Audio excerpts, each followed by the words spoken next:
Now on CoastTV News. Hundreds of crosses to send one important message.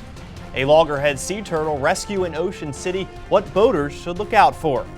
A new deadline date for tougher tariffs on multiple countries that could spike the price you pay.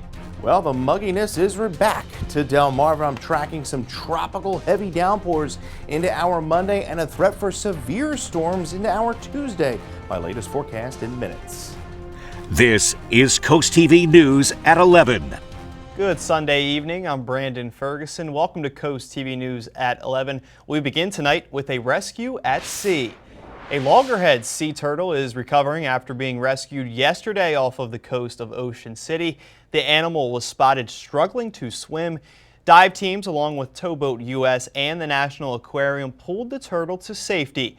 The turtle was found covered in barnacles and was unable to dive, and the turtle was then transported to the Baltimore National Aquarium for treatment. Officials urge boaters to stay alert and for marine life and to report stranded animals to the National Aquarium's 24-hour hotline. Just before noon this morning, Roxana Volunteer Fire Company responded to a 3-car crash at Lighthouse Road and Westline Road, including a camper. Deputy 90 quickly arrived on the scene and confirmed all vehicles and people inside of them were safe and none of them needed evaluation.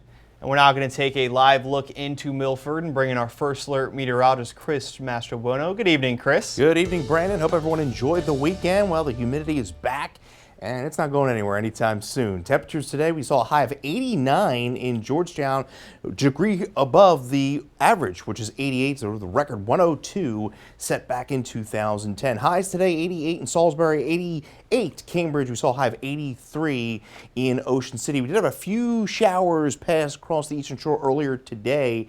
We're at 76 right now in Milford, and yes, we are quite mild at this hour. In fact, temperatures drop maybe a degree or two here over the next few hours, but they're going to hold relatively steady through the overnight.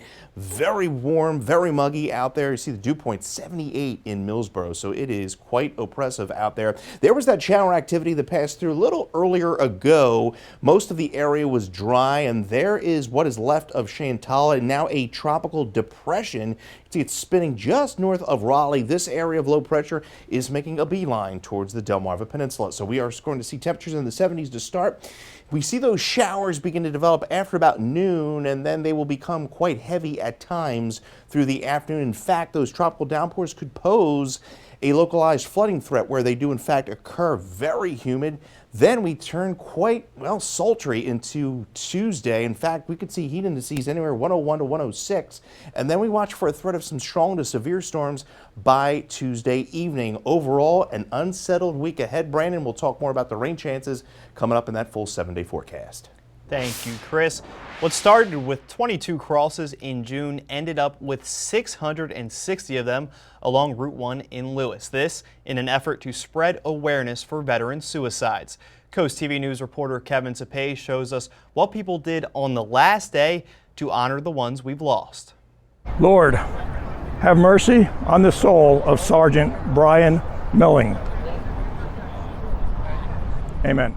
A prayer for every cross. That was done by Chuck Augustine from the Delaware Knights of Columbus, as well as many others, paying respects to those veterans who lost their battle with mental health. There are approximately 22 veterans a day across the United States who commit suicide.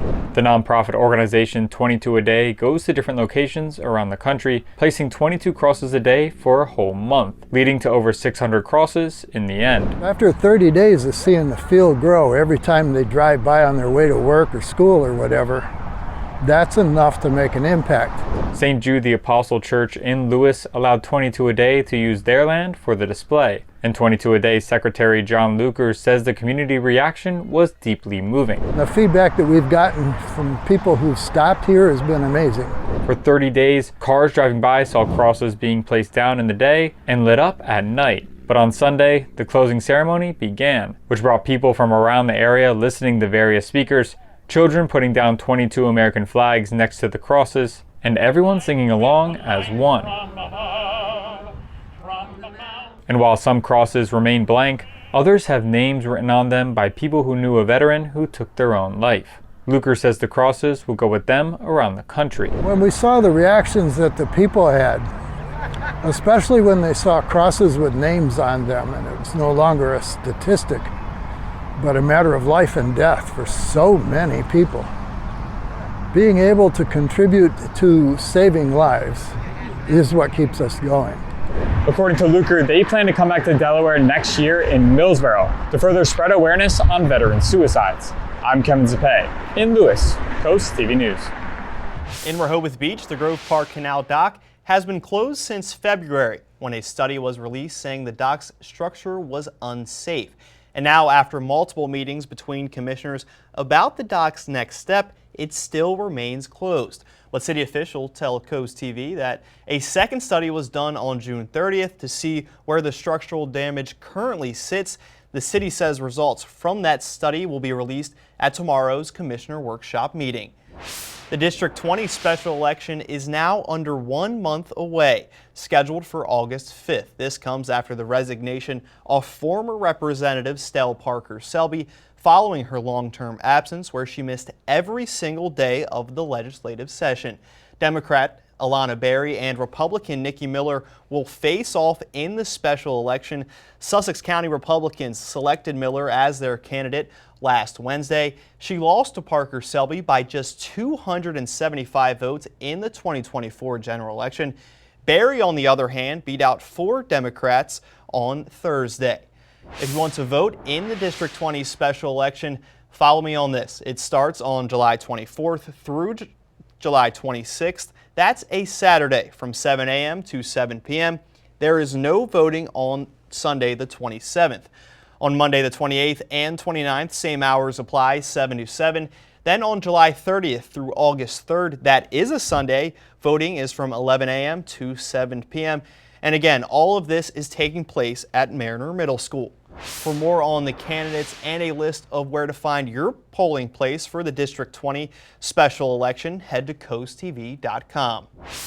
Now to national news, a new deadline date for tougher tariffs on multiple countries that could spike the price you pay, with the White House ready to make moves tomorrow on all of it. Yamashita Cinder shows us the latest. Tonight, the global economy braces for what comes next, as President Trump says countries that don't make trade deals by this Wednesday, July 9th, will now pay skyrocketing tariffs starting August 1st. I think we'll have most countries done by July 9th, yeah. Either a letter or a deal. This morning, the Treasury Secretary warning that those take-it-or-leave-it offers will come at steep prices. You will boomerang back to your April 2nd tariff level. So I think we're going to see a lot of deals very quickly. Back in April at the White House, the president laying out a series of increase in tariffs on dozens of countries. 30% for South Africa, 24% for Japan, 20% for the European Union. The president then pausing most of those rates for negotiations. So far, the U.S. has only announced frameworks of deals with a few countries, including the UK, Vietnam, and China. A White House economic advisor saying this. It's important that countries line up to make concessions to get those deals, to convince the president that they should get lower tariff rates. Meanwhile, as President Trump and Republicans continue to celebrate the passage of the so-called One Big Beautiful Bill, Elon Musk, once a close Trump ally, announcing the formation of a new political party after lashing out at the massive bill for adding too much to the national debt. Moments ago, the president responding, I think it's ridiculous to start a third party. We have a tremendous success with the Republican Party, so he can have fun with it. Yamishita Cinder, NBC News. Trash is piling up in parts of Philadelphia as a sanitation strike enters its 5th day. Sanitation workers are among the thousands of union members on strike, and trash is now visible on sidewalks, businesses, and homes. After hours of talks, both sides walked away without a deal. Mayor Sherrill Parker says the city is offering its best deal in history, a 13% raise over 4 years. However, the union is seeking a 20% raise over the same period. Negotiations are still ongoing. The Ocean City Beach Patrol is working to inform people about its new tent and canopy rules as the beaches fill up with tourists.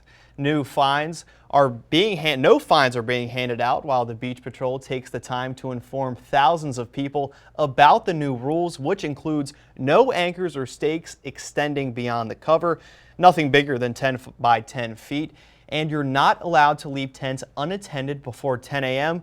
in part of an effort to stop people from taking a spot before they even get to the beach. But once they do start handing out fines and violations, they could range between $100 to $1,000. Staying in Ocean City, police arrested one person on Friday night after fireworks were shot into a crowd on the boardwalk. Some witnesses reported shots fired, but police later confirmed that it was fireworks that were shot into a crowd. There were no firearms involved and no gun-related injuries. In Bethany Beach, a similar situation played out with fireworks. Police are looking for a young man they say shot fireworks at people. The photo you saw shows the explosion in the top right of that photo. Police say the man pictured here aimed fireworks at people, then fired a mortar-style firework into a group of people on the beach, hitting people. Officers say this body camera image shows the suspect who got away. Monday morning on Coast TV News, tune in for continued coverage of the dangerous flooding in Texas that has killed over 70 people. Also tomorrow on Coast TV News, a policy update at the Millville Volunteer Fire Company. What's been done since a hate crime was made public. Now tonight, how Trump's new bill will affect you, how experts see this impacting Americans. Well, we kick off the week with tropical downpours. In fact, it's going to be a rather unsettled week. I'll break down the latest timing of all the rain and when we could see maybe some relief from this humidity coming up. 2 new Milton developments, details of what could be coming to the area.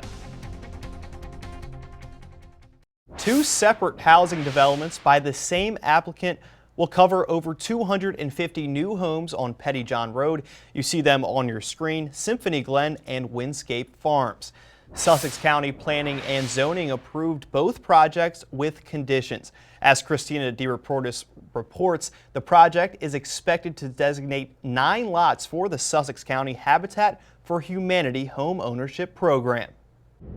2 new housing developments just got the green light in Milton, and they're right next to each other. Symphony Glen is the larger of the 2, with 219 homes planned across more than 100 acres. Right next door, Windscape Farms would add another 49 homes on 26 acres. They're among a handful of newer developments in the larger Milton-Harbison area and drawing a range of reactions from locals. It bothers me, but it does not infuriate me. Others say infrastructure must keep up before shovels hit the ground. You're not going to stop people from wanting to come here. What you have to do is the political people have to come together, and the planners, the town planners have to come together and do the right thing about zoning. The Symphony Glen plan also includes something new for Milton. Habitat for Humanity homes built within a market-rate neighborhood. Milton already has 5 Habitat homes, but never like this. This is the first time that a developer has brought us in to look at how to add lots to the community to make them affordable to the different target audience. We spoke with lots of people today, many saying growth is inevitable, but it's how and where it's done that's key. We need to grow as a city. We have to provide jobs and provide housing for all the people and everything. But we do have responsibility to the nature around here. That's part of what makes this area so beautiful and so amazing. Neither project has to go in front of Sussex County Council because they are both subdivisions. Another part of this proposal at Symphony Glen, at the meeting it was brought up that each of the 200 lots must have a $500 contribution to the fire department before getting building permits. That means over $100,000 are heading to the Milton Fire Department. And staying in Milton, a heads up for drivers, Webb Road will be closed between Gravel Hill Road and Shingle Point Road next week. DelDOT says crews will be working on underground utility lines tied to the Four Winds farm development. This closure starts Monday, July 14th at 7 a.m. and runs through Friday the 18th. Coming up, death toll rises from Texas floods. The latest numbers, that's still to come. And it's been a warm and muggy night on the boards in Ocean City, 78 degrees. Temperatures not budging all that much overnight, staying pretty steady, setting the stage for an unsettled and very warm and muggy stretch here on the peninsula. We'll break it all down in my full 7-day forecast right after the break. Well, unfortunately, our streak of gorgeous weather here on Delmarva is going to be coming to an end. Pretty unsettled stretch here developing as we move into the week tomorrow. 76 right now in Salisbury, 74-degree humidity. Very muggy out there and very warm. We're at 75 in Rehoboth, 76 Gumboro, 75 in Bridgeville. And remember, this time last night we had dew points in the lower 60s, so we jumped good 10 to 15 degrees, and that's a big jump in 24 hours as far as the dew points are concerned. And we are going to stay in that very humid to miserable range really right through the week. Very tropical-like around here. And then we're going to throw in some downpours on top of that, all thanks to this remnant low. This is tropical depression now, Chantal, and that made landfall early this morning in South Carolina. You can see it pulling up moisture here along the Atlantic. And then you see that area of low pressure kind of tracking right over Delmarva through the day tomorrow, and they're just passing us around 8 o'clock. So as that does so, that moisture is going to be pushing into the area. So we have Chantal. The next name up is Dexter as we make our way into the heart of Atlantic hurricane season, getting to that peak August and September. So there you see the widespread rain moving in Monday afternoon, and there you see scattered to widespread rain really breaking out Wednesday through Saturday as we deal out with that stalled out front. So showers break out afternoon tomorrow through the early evening, and some of that rain could be heavy at times. Highs tomorrow anywhere between about 84 to, I think maybe we squeeze out maybe a 90 in some parts before the shower activity rolls through. But those downpours, where they do in fact pass, they are going to be coming, the rain is going to be coming down pretty heavily at times. Localized flash flooding is possible. And then as we go into Tuesday, I think most of the day is dry but very hot. You can see we go up to 95 into Tuesday ahead of a cold front that will bring, well, another round of storms. Ahead of that front, though, we could feel like 104 in Milton, 102 Georgetown. This is Tuesday afternoon. And then as that front pushes through, we have a round of some potential severe storms. Damaging winds, downbursts, as well as the threat of flash flooding. This would be late Tuesday afternoon through Tuesday evening. You can see as the front comes through during the early evening hours, that is our window of potential severe storms. And then as we get into the early hours of Wednesday, transitions into very heavy rain, some thunder, and potential flash flooding as that rain pushes off the coast early Wednesday morning. And then that front will stall out. Now, as far as rainfall totals go, at least from Monday through Wednesday morning, a good 1 to 2 inches, but there could be locally higher amounts, 3 to 4, where that training does occur. And there's that stalled out frontal boundary setting up shop right over Delmarva Wednesday through Friday. So we have periodic impulses of shower and thunderstorm activity throughout that time frame. So I think localized flash flooding could be a concern the deeper we get into the week. 76, very muggy overnight. We're at 88 tomorrow with those tropical downpours. 95 ahead of that cold front, bringing the threat of some strong to severe storms into Tuesday night. We see an isolated chance of storms on Wednesday, and then a better chance of scattered shower and thunderstorm activity Thursday through the weekend. Brandon.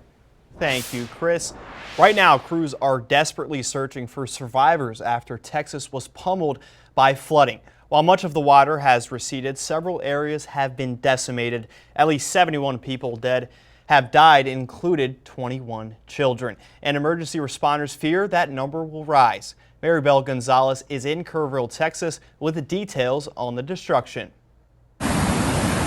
As heavy rains drenched central Texas, the Guadalupe River rose more than 20 feet, crashing into homes and swallowing roads, leaving people very little time to escape. We ran back to the room and we started calling 911. Christina Wilson lives with her fiance, their children, and her mother-in-law near the Guadalupe River in Ingram, Texas.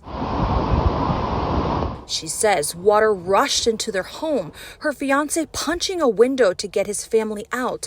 But while trying to save them, he cut open his arm. He looked at me and the kids and my mother-in-law and he was like, sorry, I'm not going to make it. I love y'all. Her fiance, Julian Ryan, died. His body recovered hours later. He was 27. Dozens of other people have also lost their lives as the Lone Star State was ravaged by catastrophic flooding that began early Friday.